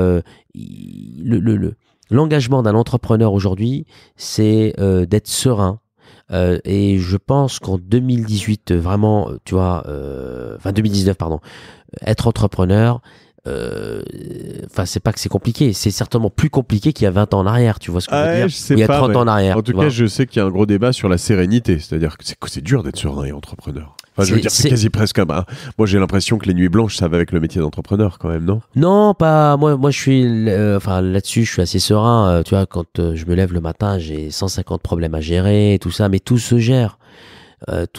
Mais c'est vrai que bon, tiens, prends par exemple là les gilets jaunes en ce moment, les PME trinquent, c'est pas le banquier qui va dire bah il y a les gilets jaunes, on va vous aider, ou c'est pas, tu vois, et c'est là où est-ce qu'il y a un vrai problème. Quand même, faut le savoir, et ça j'ai expliqué ça la dernière fois à mes salariés justement, et je leur dis souvent cette phrase que la réussite est collective mais que la défaite est orpheline, et c'est tellement vrai. C'est tellement vrai, parce que voilà, tu prends tout, tu as toutes ces responsabilités là, c'est-à-dire que demain il peut se passer n'importe quoi. Là par exemple, depuis le début d'année, il y a les gilets jaunes, et c'est pour toi. Ouais. Je veux dire, et même les micro-défaites. Je veux dire, un client qui est mal servi ou un dans ton métier comme dans le mien, c'est de ta faute. Oui, exactement. Mais c'est de ta faute. C'est que tu as loupé quelque chose dans ton process. Le voiturier qui parle mal au client quand il donne sa voiture, c'est de ta faute. Ouais. Si, par exemple, la réceptionniste a pas très bien parlé au client, c'est de ta faute. Il n'y a rien de pire que les gens qui c'est assumé aussi. Mais j'assume ces choses-là. Et ça, je leur dis. J'assume tout. Mais c'est pour ça que je dis souvent aux salariés, soyez à ma place. Ouais. Soyez aussi entrepreneur comme moi je le suis, et vous verrez que demain, vous serez pareil, parce que je leur parle souvent que eux aussi vont s'installer un jour. Ouais. Mais ça se sent, je l'ai senti. Moi, j'ai vu des gens dans tes cuisines, parce que c'est cuisine ouverte chez Akram. Oui, c'est Donc ça, moi, ouais. j'étais devant la cuisine, je voyais bien, et on voyait les gens. J'avais l'impression de voir chacun en chacun un tâche, chef, oui. et Oui, puis oui, un c'est chef ça. chacun. Ouais, c'est ça. Et donc c'est vraiment, on sent des gens qui prennent des responsabilités. C'est hyper beau et Ils sont et tous responsables, et ça pour moi c'est hyper important parce que je suis un donneur de messages. J'aurais toujours dit, vous savez, aujourd'hui je suis là, demain je peux me planter, je me referai. ouais. Oui, en fait j'ai ce vraiment, je pense que c'est un métier quand même assez fabuleux parce que tu vois, cuisiner c'est magnifier. Tu magnifies la matière. Tu peux recommencer tout à zéro avec une petite gazinière, une poêle, et puis hop, l'histoire est repartie, tu vois. C'est quand même fou, hein. Mais il faut le réaliser, ça, tu vois. Cuisine chez toi pour tes potes? Beaucoup. Ouais. J'adore. Et pour mes enfants aussi, j'adore aussi. Et je cuisine, beaucoup dans mes restaurants aussi. Et je dis souvent à mes cuisiniers, je dis cuisine pas pour toi, donne de l'amour, cuisine de l'amour pour tes clients, ils sont là pour toi. Donc, tu vois, c'est un symbole très très fort, tu vois. On va arriver au bout de cet épisode, mais avant, je voudrais quand même que tu me racontes cette première étoile. Tu parlais de la rue Lauriston tout à l'heure. Peut-être cette deuxième, la deuxième première étoile aussi que tu as eu après. Mais tout ça, tu dis tu veux ouvrir donc tu ouvres ton deuxième resto en propre. Tu as eu le premier à Tours, le deuxième c'était à rue Lauriston. Ouais. Donc c'est quoi l'histoire de ce resto et comment elle vient cette première étoile? Ça tombe pas du ciel, je veux dire. Alors il y a le talent, il y a le travail, mais il faut faire venir des gens. Comment? C'est du bouche à oreille. C'est vraiment un truc qui se fait par. Comme on dit, vraiment la persévérance et la chance, si tu veux, par le fait que je suis passé j'étais en RJ, redressement judiciaire à Tours, Ouais. et j'ai continué à travailler, j'ai redémarré, j'avais plus rien, j'étais plumé, j'avais plus que 500 € dans ma poche, où je suis allé acheter un peu d'épinards, du saumon, 0 client, j'ai commencé à faire du phoning tout seul, ma mère qui était à la plonge, ma sœur qui était là, qui était en train de m'aider, j'avais un serveur qui était venu travailler pour moi, tu vois, donc c'est un symbole assez fort parce que le serveur me disait, écoutez chef, moi vous me payez juste mon loyer, j'ai pas besoin de salaire. Tu te rends compte, tu vois, ça pour moi c'est vraiment des messages très forts. Tu te dis que quand même, à l'époque j'avais 26 ans, tu vois, tu te dis que quand même, tu vois, j'ai su transmettre quelque chose, tu vois. Et j'ai Là, c'est démarré. quand t'es venu à Paris. Ça. Non, ça c'était à Tours, juste après le RJ. D'accord, enfin pendant le RJ. C'était Okay. pendant le RJ. Ok. Et au même moment, on a un inspecteur Michelin qui vient déjeuner dans ce restaurant. Là, quand vous étiez comme ça, là. En RJ, c'est toujours comme ça. Donc je sors de ma cuisine, je vais le voir, il me dit écoutez, c'était super, on parle pendant 1 heure. Mais tu savais pas au début. Non, je savais pas, il se présente à la fin. Ouais. Et là, il m'explique que, enfin moi je lui explique que là, enfin, je suis en RJ quoi, je sais pas si l'année prochaine je serai encore ouvert. J'ai voulu être honnête avec lui, Ouais. parce que je sais pas, peut-être qu'il voulait me mettre une étoile, Ouais. peut-être. Et le fait que je lui dise ça l'a marqué.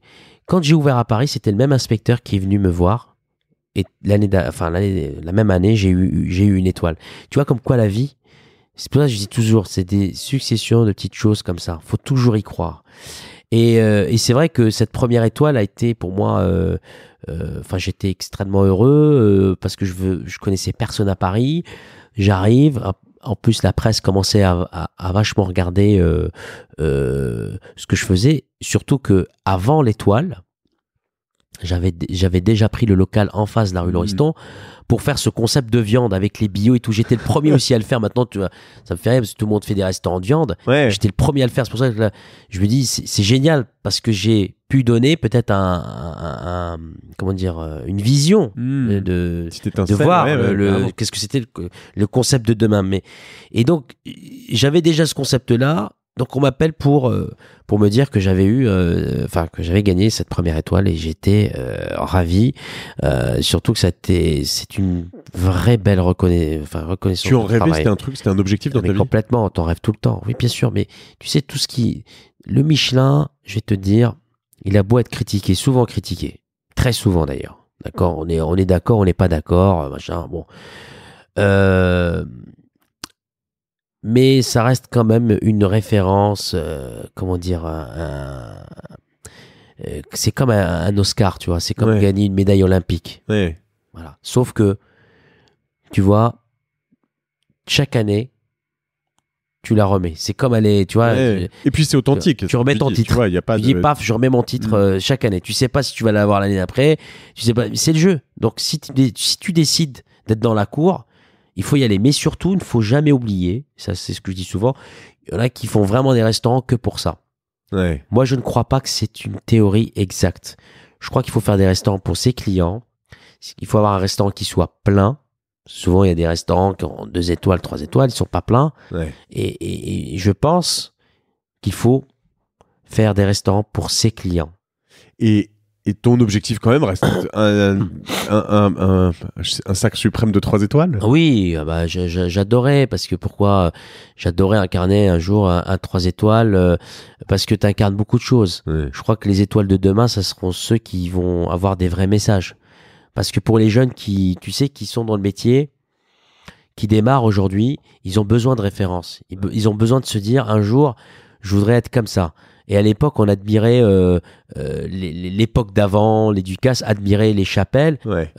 L'époque de maintenant, je sais pas qui ils admirent. Les gens de Top Chef. Ben voilà. Donc tu vois, il faut renouer les liens entre les chefs étoilés avec cette jeune garde qui est en train d'arriver aujourd'hui. Puis il faut savoir que les jeunes aujourd'hui ils vont beaucoup plus vite que les cuisiniers d'avant. Et d'ailleurs, alors on parle un peu d'un extrême à l'autre, mais tu parles des jeunes cuisiniers, tu parles des gens qui vont vite. Mais c'est quoi ta vision de toutes ces émissions et pourquoi t'es pas dedans? T'es tellement bankable, toi, en fait. Non, on m'a déjà proposé plusieurs fois. J'ai toujours refusé, tu sais.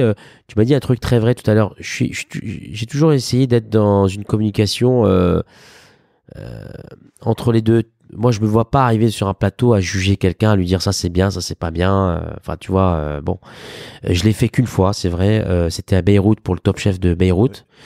Je l'ai fait. J'ai adoré cette expérience, mais j'étais invité guest pour être là, pour goûter les plats, et puis il y avait surtout les avis des chefs qui eux étaient vraiment là pour toute la saison. Pour toute la saison. Mais moi demain, tu vois, si je dois faire une émission, et ça je vais te dire là, vraiment j'avais pensé, mais je me suis dit, il faut que j'y arrive. En fait, ce que j'aimerais, c'est prendre mon micro, tu vois, un jour, et aller voir les chefs, tu vois, 3 étoiles de France. Et tu vois, et moi, je leur fais une interview.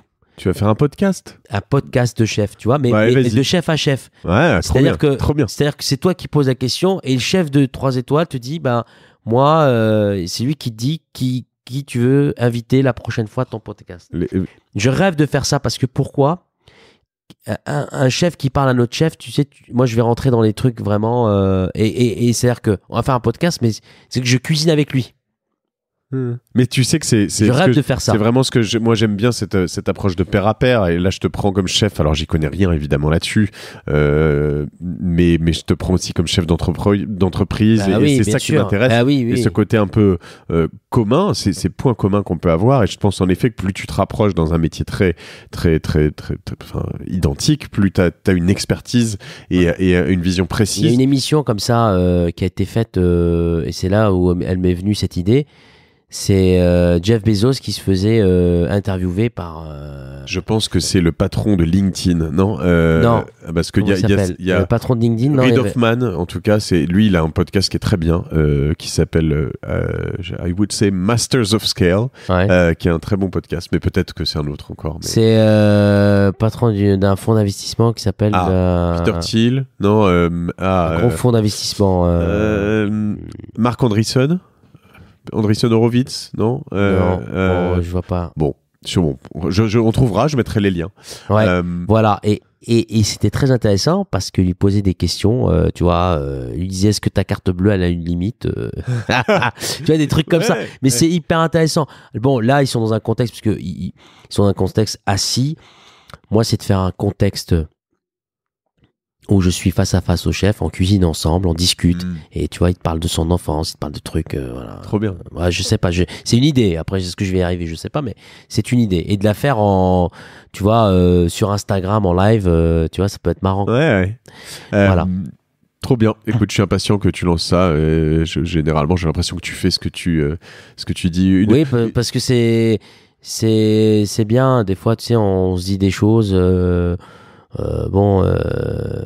Entre chefs, tu sais, il y a des moments pas faciles, c'est vrai. Hein, tu sais, c'est très dur aujourd'hui.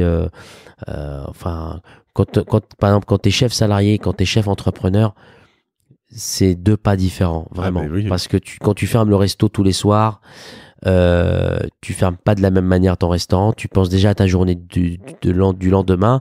Et le lendemain, quand tu te lèves, tu te dis, il y a la fin du mois qui arrive. Il faut que je fasse les salaires, les trucs. Si t'as pas de clients au restaurant, qu'est-ce que tu fais? Tu vois, t'as plein de... Alors qu'un chef salarié, tu vois, va pas être aussi préoccupé par ça, tu vois. J'entendais ça dans justement le podcast Mouiller la chemise qui est produit par Nouvelles Écoutes, avec qui je travaille un peu, et puis proposé par Figari, où la patronne Nathalie Bala de La Redoute, qui dit le jour où en fait j'ai repris La Redoute, c'était plus pareil que quand j'étais DG avant, en fait. Avant, elle était DG employée, et voilà. Et on est vraiment dans des choses où, en termes de pression et c'est différent, même si évidemment être DG PDG d'un groupe comme ça, c'est pas si simple. Non, c'est pas si simple. Ouais. Très bien. Pour revenir juste sur un point, et après je vais te demander 3 petites questions traditionnelles du podcast. T'as l'air sympa, Akram, et t'es sympa, et voilà, tu nous l'as prouvé, mais en fait, on voit plein de chefs à la télé, on voit plein où c'est dur, tu vois, ça gueule, c'est machin, c'est la guerre, c'est l'armée, c'est tout ça. Ça se passe comment dans ta cuisine? Zen. C'est vrai?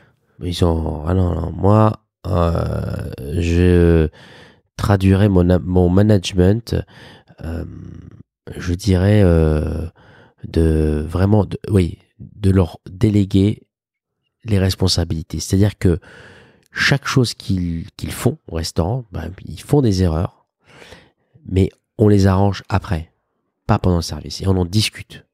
Je suis pas dans le conflit, je déteste. Oui, parce que ça mène à rien, tu vois, le stress en plus de ça pendant le service, même avant, le gars peut pas être top. Et puis je crois qu'il faut vraiment être humain. Tu vois, quand tu as des jeunes qui se donnent pour toi autant, il faut aussi savoir être reconnaissant de leur travail. Donc, si par exemple, des fois, moi je suis très mea culpa, on peut louper un plat, tant pis, on refait. Pourquoi on se prend la tête? Tu vois? Des fois, il y en a qui gueulent, ouais, moi je peux pas, ça me stresse, tu vois. C'est quoi tes petits secrets, soit d'orga, je sais pas, si t'as des petites choses que tu fais le matin en te levant, des applications sur ton téléphone, des livres que t'as lus, quelques petits trucs qui changent ta vie. J'adore faire du karting avec mon fils. Où ça? Tu fais ça où? RKC. J'adore le karting. Moi, ça fait des années que j'en ai pas fait. Moi, j'adore. Puis on est en pro, hein, donc tu vois. Et puis j'adore la Formule 1. J'ai mon meilleur ami qui est Romain Grosjean, qui pilote chez As. Du coup, ça m'arrive de temps en temps, quand je peux, aller sur des grands prix. Tu vas me le faire venir. Génial. Ah oui. Tu vois, c'est un mec extraordinaire. Ouais. Et puis j'aime bien la boxe. J'en fais. Là depuis maintenant 1 mois et demi, et franchement ça me fait vraiment du bien, ça me défoule. Ouais. Boxe et cardio en 1 heure, c'est très intense. Prends des coups dans la gueule un peu ou pas encore? Pas encore, j'en donne là. Et puis voilà. Après sinon, j'adore découvrir des nouveaux restaurants. Je sors beaucoup dans les restaurants, beaucoup. Et puis je crois que c'est important aussi d'avoir une vie sociale avec ses amis. Tu vas te sortir au restaurant avec ses amis, tout ça. Faut pas Mais être comment t'arrives à tenir tout ça? Tes enfants, ta boxe, ton kart, tes amis, tu bosses comme un malade? Il faut savoir gérer son temps. Ouais. Tu vois, il faut aussi prendre du temps. Ouais. Tu vois, par exemple, à l'époque, je prenais pas de soirée. Tu vois, maintenant, je prends une soirée. Si je dois aller dîner avec des amis, je prends ma soirée. Tu vois, c'est normal. Sinon, tu deviens fou. T'as plus de vie. Et il faut avoir une vie, parce que quand tu as une vie, ça te permet de pouvoir vraiment être beaucoup plus productif, créatif. Pour un créateur, il a besoin d'être entouré de ses amis, tu vois, c'est important. C'est quoi ta pire nuit blanche C'était il y a pas longtemps. d'entrepreneur, je veux dire. Hein, mais ouais. Écoute, il y a pas longtemps, je rentre chez moi à la maison, il était minuit, c'était à la fin du service, et j'avais mon directeur de salle qui m'appelle. J'étais dans mon lit, hein, je m'étais brossé les dents, machin et tout. Bon, bref, voilà. Et là, je me suis dit, tu sais, c'est le moment que j'adore. Tu sais, tu rentres dans ton lit, sous ta couette, et là, tu dis, ah, c'est bien, tes jambes, ils commencent à te reposer et tout. Je me suis dit, je suis au top. Et là, j'ai donc mon directeur de salle qui m'appelle, il me dit, écoutez, chef, on a un gros problème, il y a une grosse fuite d'eau dans le restaurant. Je dis, quoi? Il me dit, oui, oui. Donc, je me suis rhabillé. Je suis retourné au restaurant. Je te parle du restaurant Akram. Hein. Et là, je retourne au restaurant. Et là, je voyais de l'eau fuir d'en dessous du frigo. Mais de l'eau, quand je te dis, c'était comme si tu avais mis un tuyau d'arrosage ouvert. Et ça fuyait, ça fuyait. Le restaurant qui est tout neuf quand même, il faut le dire. Le restaurant qui est tout neuf. Et là, je me dis, oh mon Dieu, qu'est-ce qu'on fait, quoi? Donc, je fais quoi? Il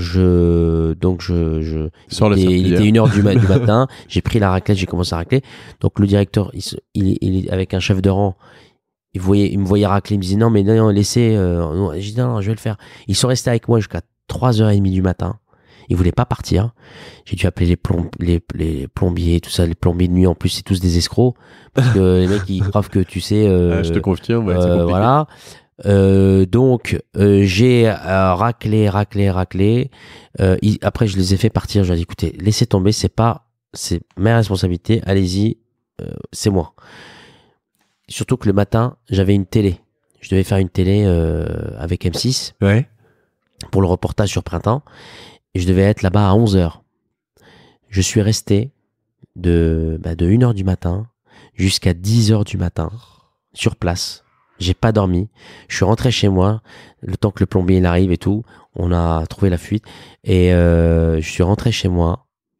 J'ai pris une douche et je suis allé à Printemps faire l'émission. Voilà, c'était une nuit blanche. On va dire, oui, c'était un peu compliqué, mais ça va, tu vois. Mais bon, T'es vivant. Je suis vivant, ouais. Toute dernière question, qu'est-ce que tu dirais à Akram quand il débarque de l'avion? J'imagine que t'es venu en avion d'ailleurs, je sais pas. D'Algérie.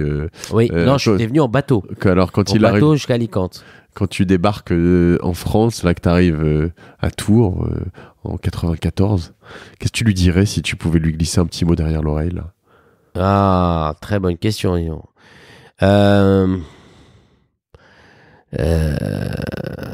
Qu'est-ce que je dirais? Oh là là, c'est... je sais pas. Franchement, c'est une question dure. Hein. Ouais. Je lui dirais... ne baisse jamais les bras. Voilà ce que je dirais. Bah écoute, j'ai l'impression que t'as jamais baissé les bras, même si t'as pas eu l'occasion de passer derrière. Non, mais c'est longue, hein. Ouais, carrément. Tu sais, quand t'as démarré tout jeune, à 37 ans, tu vois, aujourd'hui, tu vois, même aujourd'hui, tu vois, t'as encore plein de problèmes à gérer, tu vois, des trucs comme ça. Bon, c'est normal. Tu vois, la vie, c'est jamais un long fleuve tranquille. Mais ce qui est super, c'est vraiment si tu veux, je partage tout avec mes collaborateurs. Tout. On te suit sur Instagram. Oui. On te suit sur LinkedIn, non, peut-être pas. On te suit sur... Je mets des photos de plats. D'accord. Sur LinkedIn. On t'ajoute un peu partout sur les réseaux sociaux, mais ton réseau favori, c'est Instagram. Oui. Pour un cuisinier, je crois que c'est vraiment... Ouais, il y a pas quoi. C'est un vrai outil de travail. Hein. On trouve tous tes restos où sur Internet? On peut trouver sur Internet. Akram, alors, c'est Akram Power, P-O-W-E-R. D'accord. Donc, il y a tous les restaurants. Et puis, voilà. Donc, on peut acheter ton livre qu'on trouve aussi le livre sur, Instinct, le livre Atelier Vivanda. Je les mettrai tous en lien, évidemment, les livres, les liens des restos, etc. Et puis, tu disais que tu fais des conférences, on peut te booker si on veut. Enfin, voilà. Ouais. Je te remercie 1000 fois d'avoir pris tout ce temps-là. C'est moi qui te remercie. Pile poil dans les temps que tu m'avais donné. C'est super. À la minute près. Tu m'as dit plein de choses. Je m'attendais pas à tout ça. Tu sais quoi, Akram, on m'a poussé des invités il y a quelques mois. Il y a eu un moment où je me laissais un petit peu porter par les invités qui, entre guillemets, venaient à moi. Et depuis quelques semaines, j'ai décidé de reprendre la main là-dessus et de choisir moi-même tous mes invités, d'aller les chercher. C'est bien. Tu vois. Et avec toi, j'ai choisi, j'en ai parlé avec Olivier Goua, que je remercie encore. Et je me suis, je sais pas, je le sentais bien ce truc, tu vois. Et voilà, moi j'ai passé un super moment avec toi. Moi aussi, c'est une pleine franchise. C'est des super bonnes questions. Et si je peux dire juste un mot justement aux auditeurs, tout ce que je dis, c'est qu'une vérité. La vie, faut savoir bien la prendre. Tu sais, faut jamais stresser, faut jamais avoir peur, ne serait-ce que pour tu sais, des fois, on veut prendre, par exemple, le projet d'une vie, tu vois, le projet d'acheter une maison, d'acheter une voiture, il faut jamais baisser les bras, tu vois, toujours avoir cet optimisme et ne rien lâcher, tu vois. Tant que ça touche pas, tu vois, vraiment, la santé, pour moi, c'est ce qui peut arriver de pire dans une vie. Les choses que tu... Tout le reste, c'est que du bonus. De ta santé ou celle de tes proches, c'est que du bonus. Voilà. Écoute, je pense que tu prêches un convaincu et beaucoup de convaincus qui sont arrivés jusque-là avec nous. Je te remercie une fois de plus. Et puis, pour bien prendre la vie, je vous recommande d'écouter plus Génération Do It Yourself. Exactement. De le noter sur les App Store, d'inciter fortement vos amis à l'écouter, votre maman, vos cousins, votre patron, vos employés, et de partager, de les abonner de force, je le dis de plus en plus, sur leurs iPhones ou leurs smartphones. Et voilà, je vous remercie d'être avec nous épisode après épisode. Je suis toujours très touché par les retours et voilà, c'est avec une grande humilité que je dirais pas que je subis parce que je travaille pour ça, mais que je constate le succès petit à petit qui grandit de ce podcast, et c'est grâce à chacun d'entre vous. Donc merci, et une dernière fois merci Akram. T'en prie, merci. Salut.